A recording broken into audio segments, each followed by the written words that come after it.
Good morning, everyone. Welcome to another rousing session of Hire Moment Mastermind, your Friday pick-me-up for your job search. We are excited to have you here today. My name is Shira Lotzar. I am an association recruiter and a career coach. Love to help people boost their branding with resumes, and LinkedIn, and networking, and all kinds of good stuff. And I'm also the co-founder and volunteer of BoomerWorks, which is a volunteer-based community based nonprofit, and we are all about helping professionals age 50 plus re-career into self-employment. If you know anybody in that category, you can find us at boomerworks.org. Today, our guest experts, Julien Bois, he's an executive recruiter with accounting and finance. Corliss Jackson actually can't make it today, so we have Wendy Thompson, her colleague, in her place. Wendy, if you want to wave to everybody. She specializes in federal government resumes. And KiKi L'Italien, who is an expert in all things video and social media. And actually next week, I put Vern here right now, but next week, Vern Schellinger is going to be a new expert. As some of you may know, we had to say goodbye for a moment to Mike Robinson, who's now with a gig in Korea. So Vern is going to be his replacement, and Vern is an expert in networking and relationship building. So we look forward to seeing him next week. So here we go with our protocols for today. So please remain muted while you're in the main room, and you can post questions in chat. We will have a 10-minute breakout session, and in that 10-minute session, we'll ask you to share your top job search question with each other and any power lessons, anything from your current job search or past job search that's worked for you that you feel that the group would benefit from. And when we come back into the main session, we'll ask you to actually put your top question in the chat box, and we'll do an open discussion around power lessons and then any other chat questions that we have. And then at 10 o'clock, we'll do 15 minutes of speed networking, and make sure to fill out our power networking spreadsheet. In a bit, I will put that into the chat box for those who are new. And finally, a recording of the Q&A will be posted here. So with that, let's go ahead and do the networking. So give me just a moment here while I find the breakouts.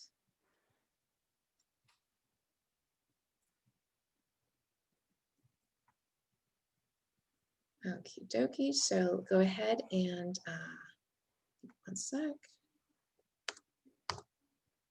All right. So go ahead and grab and hit your join button, and you'll go ahead and be in a chat room, and we'll see you in about 10 minutes.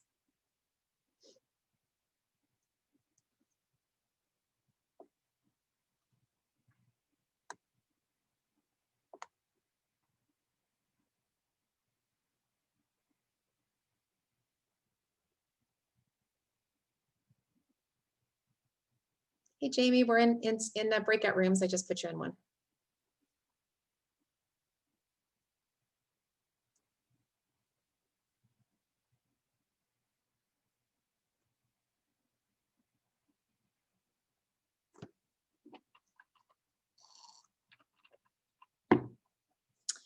And for those of you watching by video, please go ahead and fast forward for 10 minutes, and you can pick back up when we get back into the group discussion.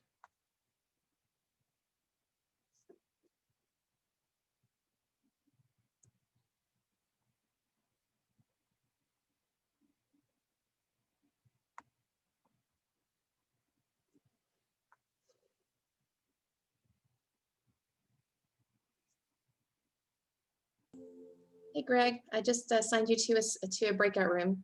Hopefully you can see it.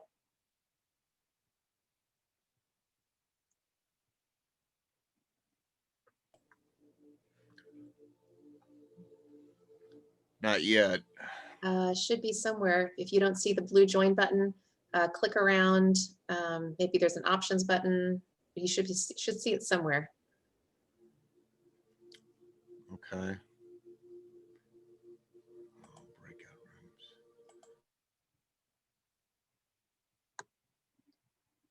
Yeah, you're in room 4.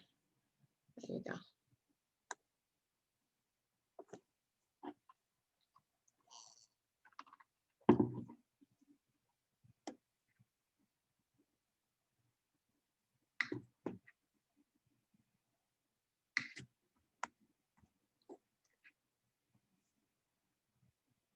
Hey, Janice, we're in breakout rooms. I'm going to put you in one.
Hi, Julia. We're in breakout rooms, so I just put you in one.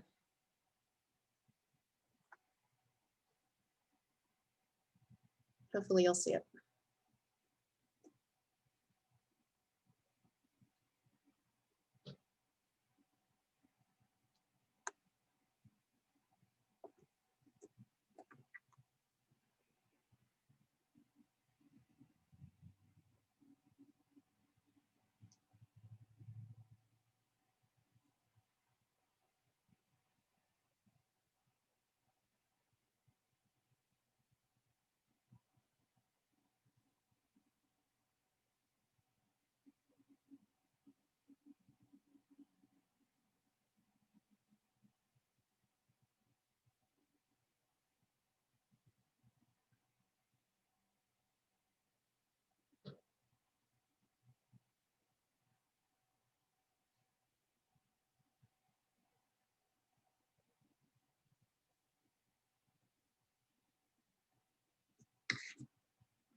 Hey, Scott, we're in breakout rooms, so I just put you in one of the rooms.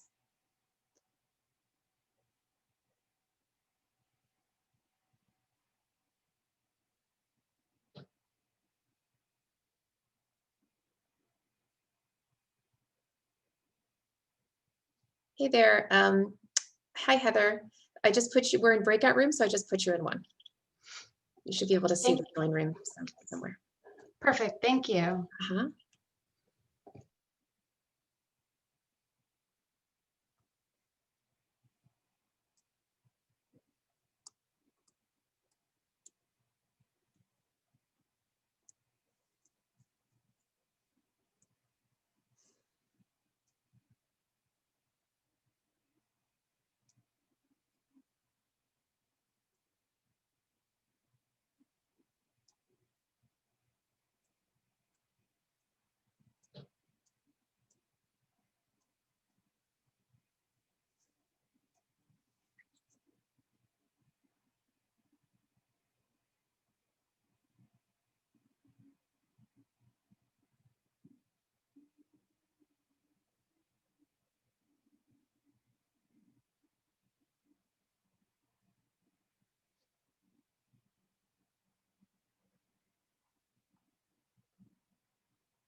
All right, welcome back, everyone. Hopefully that was a good little round of networking.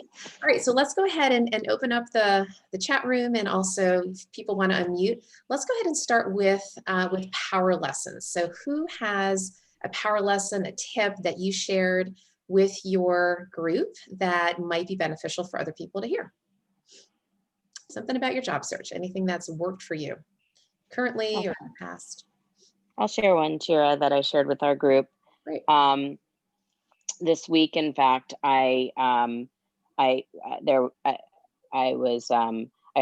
tickler set up on a spreadsheet to tell me when to follow up with jobs I've applied for, and there was one particular position that I don't know anybody at the organization, and I didn't even have a name. You know, you apply into an abyss and you get a form email that basically gives you no information and tells you they may never contact you. And so what I did was I went to LinkedIn and I searched the company, and then I went into the people tab and I searched human resources. Yep. And I found a title that indicated recruitment, and Mhm. I sent a cold email to that person. And LinkedIn even lets you put attachments. So I attached the credentials that I had put into this organization's portal Yep. right into that email. And the next day I got an interview scheduled. Well, there you go. So Something up, I yeah.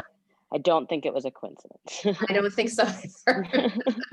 You flagged yourself, which is interesting, right? We always talk about having the internal champion. You became your own internal champion. Mhm. So good for you. That's great. Be proactive because you never know. Employers are busy, you know, when they're recruiting, it is the last thing on their desk, especially if it's an HR generalist who is not a full-time recruiter. They've got all kinds of other priorities. So good for you for putting yourself high on his or her list. Okay, great. So thanks for that tip, Jamie. Anyone else have a tip that you'd like to share with the group? Well, I shared with my group, I haven't tried this yet. It's something that I just heard about yesterday is Job Scout. It's a service that you would pay for where when you're applying for positions, it'll show you how much you match up and how much of the keywords that picks up from your application. So that was something that I thought was interesting and I thought I'd share. Yeah, and so along those lines, that's great. And there are several tools I've heard out there that do that kind of thing. One of the things that I would encourage everyone to do, whether you're using that kind of tool or even just doing it on your own, do not only what I'll call a quantitative analysis, but a qualitative one too. Sometimes what will happen with those kinds of programs is that they'll look for the how frequently certain terms are used. Whereas when you look over that job description, you want to do a qualitative analysis as well. You want to look through and really analyze it and see what are they trying to get at here? What are the priorities for this role? What are the keywords that they mention that you feel like, whoa, this seems like something that's very, very important to them because of maybe the summary of how they describe the job, certain challenges that the organization is trying to face or that the department is handling or that you would need to be in charge of. So make sure that you really go and do a robust search and then customize your resume. Okay, we've talked about this before, super important, so that you're looking through that job description with a fine-tooth comb, pulling out those keywords and making sure that on your resume that you've got those keywords highlighted, the words that they use. Because you know, English we have a lot of synonyms to say the same thing. You want to use the exact phraseology that they're using and make sure that it shows up on your resume, particularly in the top. I usually recommend some sort of text box. And I also recommend down your resume, every time you have an accomplishment bullet, make sure to label that accomplishment with a keyword. So in bold, so let's say you have your bullet and then you've got your accomplishment story. Just to the right of the bullet, have a bold label, like whatever the competency is, you know, project management or customer relations or financial analysis or whatever it is, make sure that that keyword is bolded. So thanks for prompting us with that, Angela. All right, anyone else have a power lesson? Something that's worked for you. All right, while you're thinking of that, I actually am going to put in the chat box actually several things that I promised. And that is, I'm putting in there the Power Networking spreadsheet, the link for the post-session recording. Also, at the end of the meeting, I'll be talking more about this group that I've started on Tuesdays called Higher Focus. And I also put in a couple of articles about the hidden job market. We will talk about that as it comes up. There's a question somebody asked earlier on that we'll mention, but I thought these couple of articles were really interesting. Okay, any other power lessons before we go into the questions? Very good. All right, KiKi, what do we have in our chat box? So far for questions, and I was actually in this room, so I had a heads up about it. It's how to get the resume noticed. And this particular person said, they have people internal who are advocating for them, but is it just so competitive out there, or what is it that will actually get your resume to rise to the top? Well, it's a great question, and Julian, I'd love for you to comment on this as well.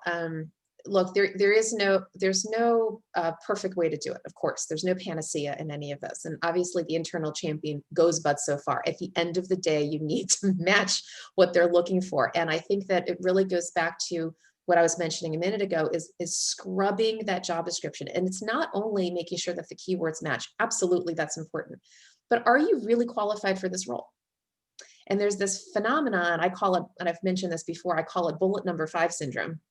Psychologists might call it selective perception, where a lot of job seekers will scan through a job and they'll fixate on, again, what I call bullet number 5, like, oh, that's my job. Well, actually, it may not be. If you really go through the qualification section and look at the industry background, if they need any particular skill sets, type of experience, really analyze it thoroughly. You don't want to have a halo effect over this job and just apply because you think it's right for you. It may not be. It may be that the employer is really looking for something else. Now, that doesn't mean you can't apply. It doesn't mean you can't apply for a long shot. You're certainly welcome to do that, but you have to know if it's a long shot. And if you don't hear back from them, even if you have an internal champion, that could be why. It may be that they're looking for the proverbial purple squirrel. And the purple squirrel, the unicorn candidate, is the person who has 12 out of 10 skills, that I did not just misspeak, where they're looking for the impossible to find person. And because they're trying to minimize their hiring risk, they have business goals to achieve and they're looking for the perfect person. And if you're not mostly what they want, it may not be that they select you. And that could be the very reason why you're not getting called. Then again, an internal champion can certainly help if there's any way to even push your candidacy forward. So Julian, did you want to comment on this? Any other thoughts? Yeah, I mean, I'm not a resume expert. I have a team of sourcers who do that for us. So, but I will say that I do like to, personally, that's just a personal thing. And you can ask 20 recruitment experts, you're going to get 20 different answers.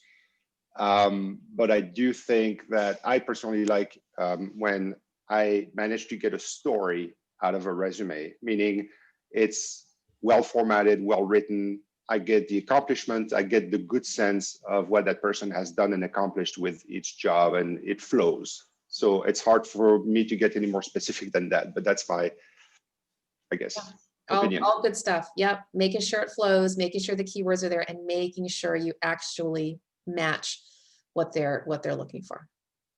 Okay, so it looks like, KiKi, we have another question. We do, and we actually have a couple that have come in privately too. So I'll go with the first one that I see here that I got just a second ago. When one reposts content as a way of being active in the feeds, should it be content from the last day, the last few days, or a week ago? And so I think this has to do with social media and showing yourself as a thought leader when you're trying to network and be engaged online. And so that's the question. So before I address it, or Julian, KiKi, you are social media queen. So why don't you go ahead and try, take this one first before we jump in. Yeah. Well, what's top of mind is definitely something, when you're looking at news that is active, and maybe not exactly the news that we have going on right now, but news that's active in your industry that you want to share.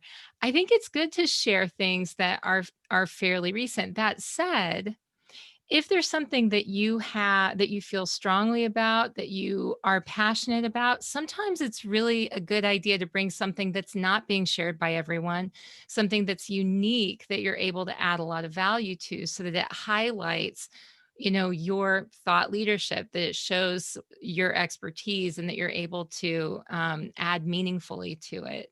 So I know that when you're thinking about reposting content, sometimes you're in a hurry to get out there and show that you're active and engage regularly. But what's going to have more meaning is if you actually add a little bit to it besides just reposting, and put your own thoughts into it, so that people understand how you're thinking and how you're processing information.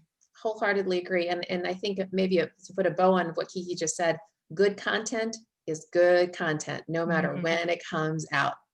Really, it is. In fact, sometimes some of the older stuff needs to be repurposed because it's just really good. Right? Absolutely. So yeah. I actually love it. There's a website called Brain Picker that you can go to, and her primary thing that she does, the person who runs the site, is she writes extensively about pieces of literature, philosophy, things like that that have been forgotten, that people don't talk about. And because it's something that people don't talk about, but maybe needs to be revisited, it's unique.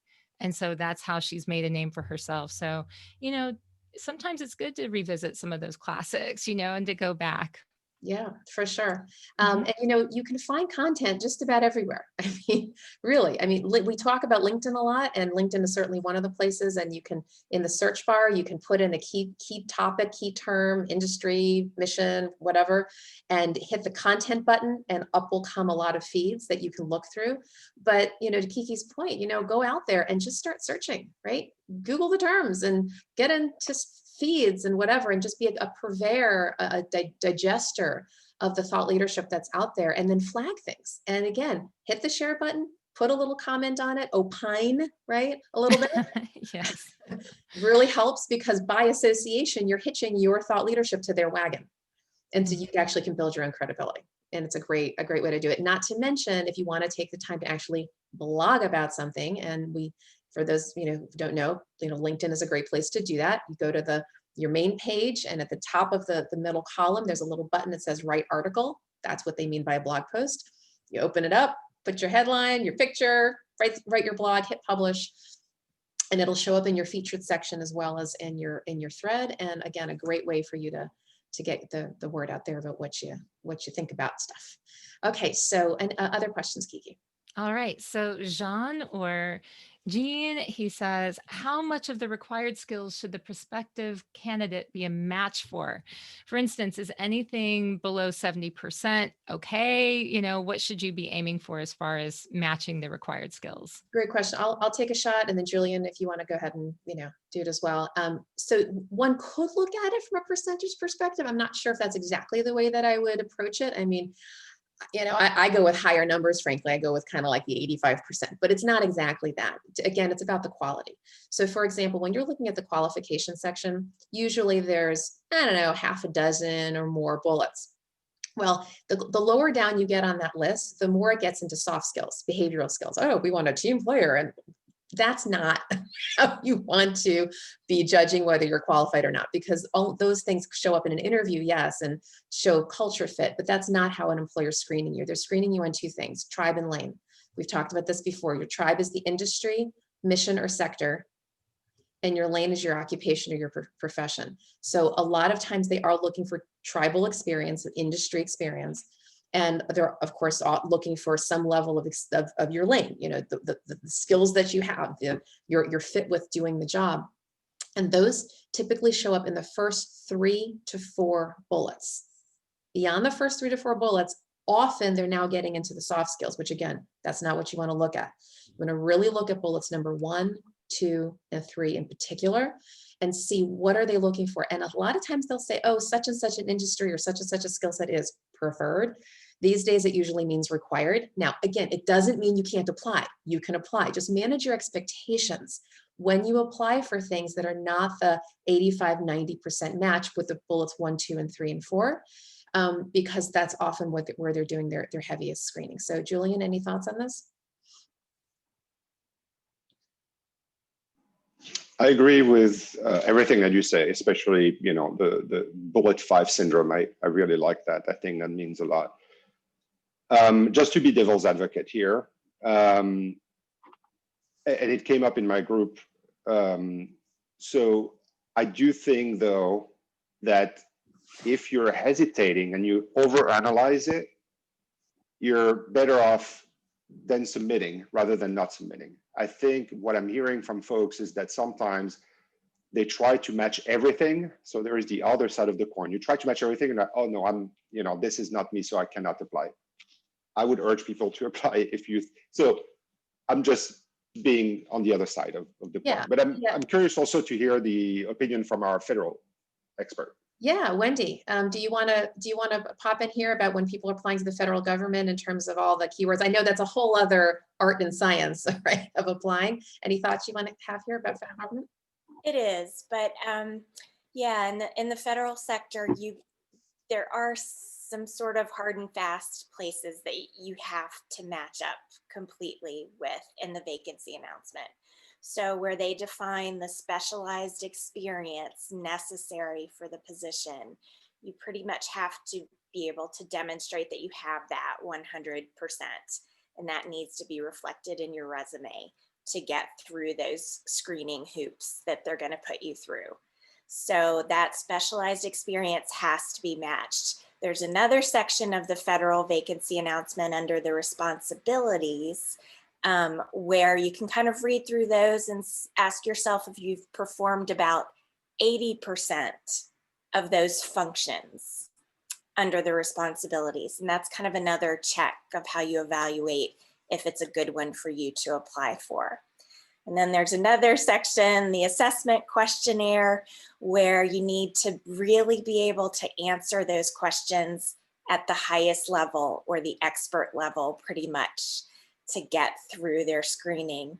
So there is kind of a science with the federal vacancy announcements as to evaluating them and then deciding whether or not it's worth your time to apply for that one or not. So yeah. Thanks, Wendy. And Corliss Jackson, who Wendy works with, has on her website a lot of videos on these topics, and it's federaljobresults.com. So feel free to look federaljobresults.com. I did want to go ahead and pop in here. There was an advanced question that somebody asked in the questionnaire. And the question is, what's the best way to figure out the right role and which companies to target? I keep picking the wrong ones. I've read all the books and listened to many job coaches, but I'm challenged with finding something on the hidden job market. And the hidden job market seems to be where the right role is hiding. So by the way, before I address this, and Julian would love to hear your thoughts as well, in the chat box where I put those 2 articles, the second of those articles is actually about the hidden job market and all kinds of ways to get around it. When we refer to the hidden job market, that basically means all of the jobs that are not being posted online. And the general wisdom is that there's about 80%. About 80% of jobs are hidden from the market. They're either being done by referrals. They're just through networking, where a lot of employers just simply don't want to go through the hassle, frankly, of posting a job online and getting hundreds of resumes, many of which are unqualified, I'm just saying. And so recruiters really often will say, or HR people or hiring managers say, look, I just want to bypass all of that. Let me go to my network. In addition to that, a lot of recruiters like myself and like Julian will proactively go out into the market to look for people. So many of us, most of us, use at least LinkedIn to do that searching. So we'll go to that search bar and we'll put in those key terms of what we're looking for. So in my case, I do a lot of work with associations. So I'm likely to type into the search bar, director of membership or vice president of government relations or something like that to find the people who my client is seeking. And then I go proactively network with them. And so to go back to the person's question, it is about networking. You'll hear people say that 1,000 times and it can't be said enough. To really build a very strong network. And that is done in a lot of different ways. One of which is going to LinkedIn, is putting in, pretend like you're your own recruiter. That's the best way to do it. Oh, by the way, I should mention to you, and I'll reemphasize this at the end, I am delivering an advanced LinkedIn training class this coming Tuesday evening at Career Network Ministry. And I'll put the link will be in the end, but it'll be at 8 p.m. Eastern. So I'll be going over a lot of this again, but the point is that in your search bar, you be your own recruiter. You do it just like we're trying to find you. You could find us. Put in the key terms of the kind of job that you're looking for. Go find the people who are your colleagues. Why would you go after colleagues? Well, colleagues often hear about the jobs that you don't know about, because guess what? They're in the network too. And so other people will come to them and say, hey, Sally, you're the director of membership. Do you know of anybody? Do you know of any colleagues who would be a right fit for our role? Your colleagues are some of the best resources you could ever have to find the jobs that are not right for them, but could be right for you. And of course, going to the next level up and trying to network with the people who can get you to that hiring manager is huge. And then we also talked about thought leadership, making sure that you are out there visible, right? So that the folks who are looking for you can see that you have something to say within your tribe or your lane. Julian, any tips on your end about all this? Yes, I agree. Unfortunately, there are a lot of hidden jobs. It is the way it works. And as an example, right now, we're having a lot of discussions with the executive teams of various organizations about Q1 and Q2 of next year. So we already have a head start we know exactly what's coming in the pipeline. And fortunately, even us, we don't post, we post maybe 10% of our jobs. Some jobs do require it, so we post it, some don't, and we don't post it. And we've already started the outreach. So yes, I agree. Unfortunately, for a lot of things, you need to be well networked. It is a reality. It just is. Yeah, that's why we keep emphasizing the networking. And look, I know a lot of you are in transition right now, so this is incredibly important, but when you do land, remember to keep your network strong. You want to have a network that is constant and flowing and going, and not just when you need it right now, but always keep it going, be active, be proactive. I know we're all busy, but we got to keep those relationships going. Okay, so any other questions, KiKi, you'd like to share in the chat? Yes. So this is actually a very specific one. And that's, how do you respond to an uncomfortable question like, and this is very specific, why you're not working at your previous organization if the reason for the change is the management team? So this person's sitting there. The truth is the management team isn't great, but they don't want to say that because they don't want to seem like they're not a team player. The problem is them. Yeah, sure. So meaning that the implication here is the person who asked the question left the job because of the management team, right? I'm We're assuming. assuming, yeah. Look, I mean, of course, it's good. Never throw your previous employer under the bus, ever, never. And look, there are a lot of ways to handle it. I think one of the most graceful ones is, this just wasn't the right fit for me. Things changed. It's an evolving market, and had a great time for while I was there, and there were some changes in the direction of the organization in terms of strategy and where the organization was going, and it just my role was changing, my relationship, the culture was changing. I just didn't feel like it was the right fit anymore. And what I'm looking for now is, and you pivot pretty quickly here. So rather than focusing on where you were and why you left, focus on what you're looking for, and then align that with the role that you're interviewing for. So try not to fixate on why you left. And by the way, just as a subtext to the person's question, because I do a lot of career coaching and I talk to a lot of people with, if you will, their hair down, very in sort of a rot, and so, not in my recruiting role. Candidates are very straight-laced when they talk to me as a recruiter, but when they talk to me as a coaching, in a coaching relationship, they get very real. And what I often find is that it's not just, let's just say, oh, it's the management team. Oftentimes there's a lot of emotion behind why somebody left. Very understandable emotion. And the employer that you're talking to needs not to be aware of all that, right? Because that's pretty personal. And it could, unless you get your emotions in check about it, it could actually derail your interview. So you want to make sure that you put all of that aside. What's important to the employer is this. They want to know, are you qualified to do the job? Can you come in there and hit the ground flying? Are you going to be a good culture fit with the organization? And are you going to help move the organization forward? The only reason why they're even asking you questions about your past is to vet those very things. They're vetting, well, why did you actually leave? Were you not qualified for the role? Were you not a good culture fit? They're thinking to themselves, they're looking for what they need, and they're trying to vet you in your past. So if you can put aside whatever the emotional situation was to the best of your ability and focus on the future and say, look, here are my qualifications. Here's how I can move your organization forward. Here's why I'm a good team player. All of those things, it's going to help alleviate any of that stress. So try to make sure that your story is as objective as possible. That helps them to minimize their risk. Julien, any thoughts when you're interviewing around that question? Yeah, actually, that's a close to perfect answer you gave, Shira. I will say that I deal a lot with executives, and you'd be surprised that they are just like us. They go through emotions too. They're just very good at giving you the right answer and at doing exactly what Shira said. So I would urge you to do that. And the best way to do that, in my opinion, is to role play with people that you trust. About that question is going to come up. It's not going to go away. So address it head on, prepare an answer, and then role play it with people. And I will say, not people that have a tendency to agree with you all the time, with people that might give you some pushback so that you can perfect your answer. And that, to me, that's the best way to get where you need to be. Yeah, exactly. You want to give your answer with confidence. You know, like almost like you're welcoming the question. That's a great question. Thanks, Susie, for asking that. And you know, this is the situation, and we move forward. Now, let me tell you what I'm looking for. Like, just pivot as quickly as you can, and you want to be energetic about and aspirational about what your next step is. Okay, looks like we have time for about one more question, KiKi. All right. So when using a word cloud, a lot of soft skills seem to appear.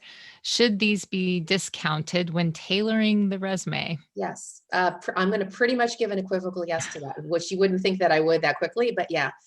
Resumes are not screened based on your soft skills. They're just not. Employers, there's sort of this is kind of how it works. When a person is screening your resume, they are looking for your hard skills, the functional skills. They're looking for industry experience. They're looking for tenure. They're looking for the kinds of companies you work for. All of the initial screening tools that says, is it worth our while to interview this person? Now, once you get on the interview, that's a different story. Then the soft skills come shining forth. In fact, what a lot of employers will do is ask what's called in recruiting land called behavioral interview questions. Behavioral meaning they're looking for your behavioral skills, your soft skills. So they might ask a question in the interview like, well, describe a time when you used your critical thinking ability, or how you solved a problem, those kinds of things. And you're going to need to be able to address that baked into your accomplishment stories, but that only comes in the time of the interview. The employer, when they're looking at your resume, they're not screening for soft skills. And mostly because, I know this is going to sound funny, but because people will oftentimes gratuitously put on their resume, oh, I'm a team player, oh, I'm organized, oh, I'm strategic. It's sort of like, yeah, they see those words a lot. Don't waste your real estate on your resume with those kinds of terms. Focus it in on what you've done, and let your accomplishments actually showcase, if you will, your soft skills. The fact that you have accomplishments that might indicate that you're whatever they need, the critical thinker, the strategic thinker, whatever it is. But again, in the interview, that's where all of that needs to come shining forth. So that's my pretty black and white perspective on it. Julian, any different thoughts?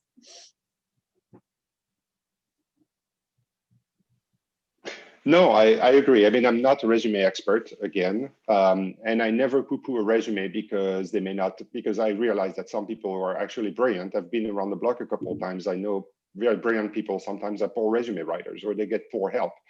And so, you know, that's again, I like to play devil's advocate to everything. But however, I do agree that personally, I like to see, again, a resume that flows with accomplishments. I don't see accomplishments, I get a little turned off by it. Yeah, and by the way, just to underscore that, so that we're clear in our terminology, an accomplishment and a job duty are two different things. Most people in their resume fixate on job duties. One might call them the responsibilities. You might say, well, this is why I did. What you did and what your outcomes are two different things. So what I see a lot of resumes, I even saw one recently where the resume looked beautiful, but when I actually read the bullets simply say, you know, I led a team of this and I did these things, but it didn't actually give me any stories. It didn't say to me, here's a once upon a time, and that's what the accomplishments should be about. It could be, you know, 2 lines, 2 sentences even, that actually speak to what's called a SAR story, situation, action, result. Some people call it STAR, situation, task, action, result, a lot of different phraseologies for that, but making sure that you are mentioning a certain point in time of the thing that you did. If you can put a measurable outcome in it, if you can put a metric in it, fantastic. I realize not everybody can do that, but to the extent that you can, numbers, percentages, things that you increased, things that you decreased, great. Not everybody can. I realize there are a lot of jobs out there where there just aren't any metrics because a lot of things are out of your control. But to the extent that you can say by the end, this was the result, I drove something forward, I made the world better because of what I did, employers are pretty impressed with that. And not only that, but even taking the time to craft those stories can be great interview prep, because once you're in the interview, you're going to want to double back on those stories and flesh it out and give it more color. So like, yeah. I apologize. I need to go. Okay. But I'll be back next week. Yeah, thanks, Julian. Good to see you. Thanks. Bye-bye. All right, KiKi, I know we're wrapping up here before our speed networking. Any kind of quick question that we can answer? Um, well, yeah. So what about this tactic? This person's tried unsuccessfully to reach out to hiring managers of target companies that posted a position, but they did it through email and they sent a short note, no resume attached, not sending the application into the black hole, which he ends up doing anyway. So he's asking for suggestions. What's not working about that? Should he keep trying? Is there something he should change about that tactic? I think I'm a little bit confused with that. So the person's saying that they don't apply through the job portal, they're just applying through email? Well, what they're trying to do is they're trying to make a direct contact with the hiring manager, I believe. So they're saying, I'm reaching out to the person who's responsible rather than just, I see. submitting through. Yeah, that's a little tricky. I'll tell you what, it's nuance. It's just nuance. For as much as we talk about finding an internal champion, Mhm. I hate to say it this way, but most hiring managers don't want to be bothered by getting direct responses, direct outreach from job applicants, because if that were because can you imagine if 100 job applicants reached out to the hiring manager's like, look, this is why I have HR. This is why I have recruiter. I'm not saying that it's the best thing. I can't condone it. I'm just saying this is sort of the reality. I realize that there are people who want to go in through the direct, sort of in through the front door and trying to be proactive. But oftentimes hiring managers are like, look, we have a process. You've just gone around the process by reaching out to me directly. They would rather not respond. However, when we talk about the internal champion, that's the back door. Most hiring managers are actually fine with receiving a referral from a third party rather than hearing from the candidate directly. It's a nuance, it's subtlety, it's protocol, it's just the way kind of things are done in this country. Can't condone or whatever, it's just what is. So that's why if you have it's that birds of a feather or third party recommendation, if somebody else is referring you, that's okay. But if you're trying to represent yourself and going around the process, sometimes employers will be like, you didn't follow protocol. So that might be why you're not hearing the response, just sort of kind of reality. Okay, so with that, let's go ahead and just wrap up this piece of our time together before we go into the speed networking.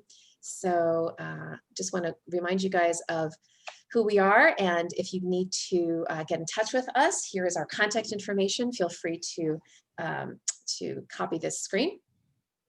Also wanted to always remind you of the other job search groups in the area. Career Network Ministry, as I mentioned, I'll be presenting there on Tuesday. 40 Plus, Career Confidence, POAP, Bang, and Career Gateway, which is actually offering a class starting on the 9th. That one actually, there is a cost, it's $75 for that. And speaking of low-cost opportunities, I am now offering a group an affordable group coaching opportunity every Tuesday. It's limited to 10 people. I will let you guys know we haven't had a lot of takers yet. We've just had a few people who've been interested. So if you are interested, now's the time, because I'm going to continue this on for just a little while to see if there's traction. At some point, I might have to sunset it if we don't get enough people who are taking advantage of it. So if you're interested, this would be the time to let me know and sign up if you like. I do like to end with an inspirational quote from the Bible. I lift up my eyes to the mountains. Where does my help come from? My help comes from the Lord, the maker of heaven and earth. And that's from Psalms. Okay, so let's go ahead and get into our speed networking. When you're in your group, you'll have 15 minutes, and make sure to introduce yourself. Always good to mention your lane, what you do, your tribe, who you do it for, and what a great connection is for you. Share leads with each other, and again, make sure to use the Power Networking spreadsheet to keep the relationships going. So give me a second, we'll get back into the rooms. All right, give me one moment here. Okay, and hit your join button.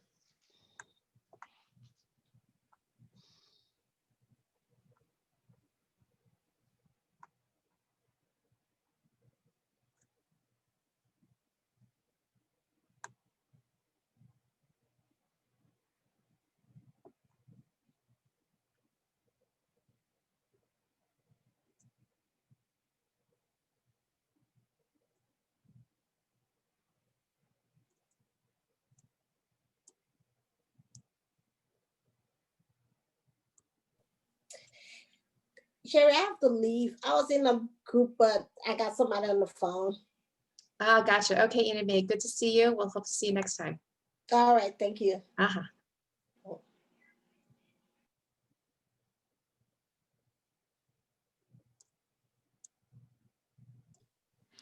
I'm actually going to head off too because I Okay. have proposals to write.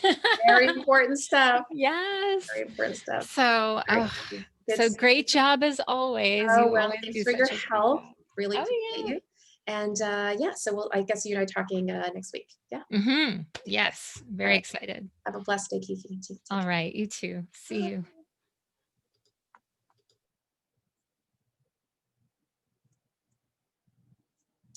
And for those who are watching this in the video recording, feel free to fast forward another 10 minutes or so, and we'll have a wrap up conversation.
Hey there, welcome back.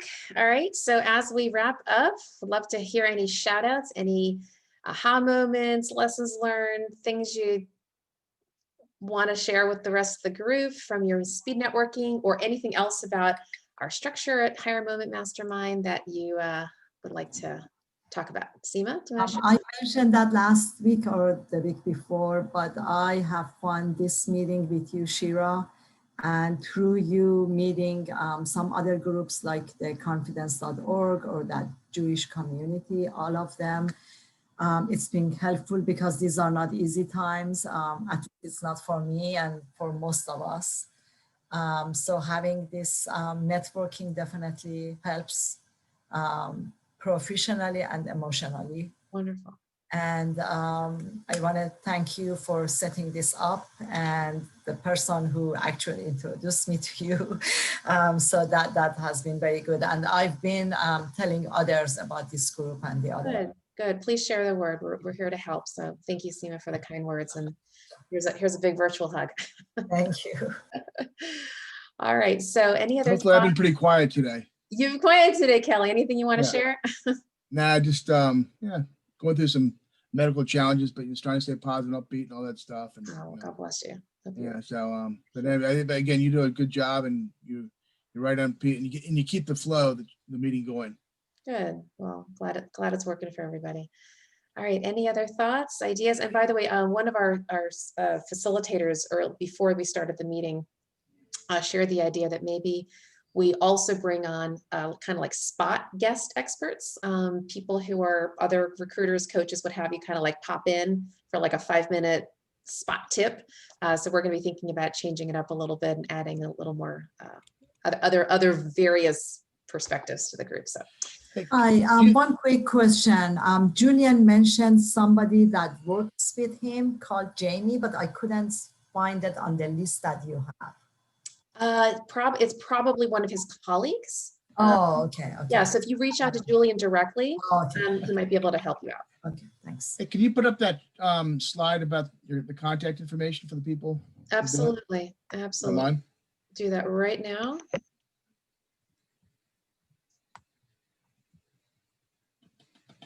Here you go. And as I mentioned, Vern will be joining us next week. All right, good enough then. Thank you. Okay, you're welcome. And All I'll see you right. next Thursday. Yes, terrific. All right, everyone, have a blessed Yeah. day. We'll look forward to seeing you next Friday. And for those who can join me on Tuesday night, Career Network Ministry, happy to see you there. So is it All Tuesday right, or Thursday?